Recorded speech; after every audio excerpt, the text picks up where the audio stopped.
Good afternoon. I am Patrick Simpson. For my presentation, I chose to do Andrew Carnegie. And the reason I chose Carnegie is that he is one of the most successful men in all of American history. Through his abilities, he becomes the undisputed king of the steel industry. Through the company Carnegie Steel, he built a massive business empire that not only transformed his own personal economy, amassing great wealth, but also help transform the economy of the country. Andrew Carnegie is the perfect rags to riches story. His parents migrated over from Scotland, where, they, like most immigrants, were living in poverty. But Carnegie, had the desire to get out of that poverty, to use his abilities and desire to take chances to bring himself out of it. Eventually, he will get involved in the steel industry, creating Carnegie Steel and expanding the steel industry into an empire. By the time that he decides to sell it, he sold Carnegie Steel to none other than J.P. Morgan for $490 million, which today would be almost $15 billion. Of that, $226 million went to Carnegie, almost $7 billion on today's standard. Between Carnegie and Morgan, they created the first billion-dollar industry that by the time World War I rolled around, Carnegie or U.S. Steel was producing more than 60% of the world's supply. For Carnegie, he was always willing to take chances to create a better product cheaper. He was willing to bring innovations to make a difference. For Carnegie, it wasn't just about making money, it was also about spending as little money as you could. He believed that both of those things go together. And two of the innovations he had, one is the Bessemer process, where, of course, the process that allowed steel to be more purified. It made the steel stronger.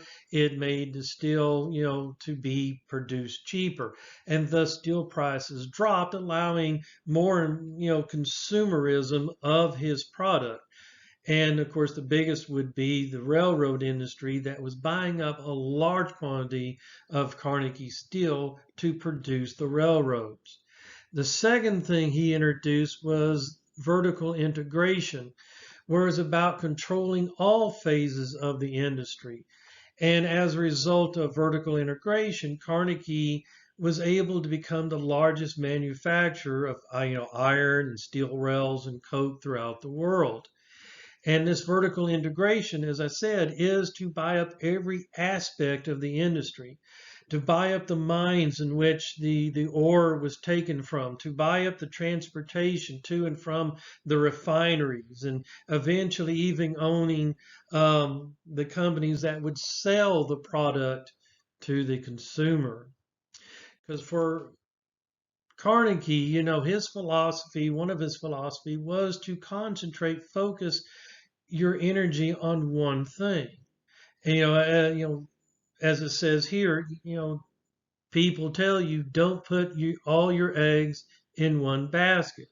Carnegie believes that was all wrong.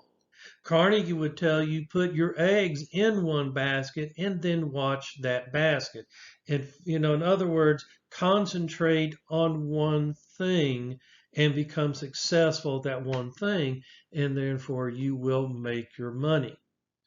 But when Carnegie finally did retire, he starts advocating philanthropy. He believes that the wealthy needed to become stewards for all the people and use their wealth for public good. That you can make all the money you want, but you got to give it back. And to do this, he even wrote the book Gospel of Wealth, where he advocated this idea of philanthropy. In his lifetime, Carnegie gave away more than $350 million, roughly $5.2 billion today to various charities, foundations, public libraries, universities, and so on.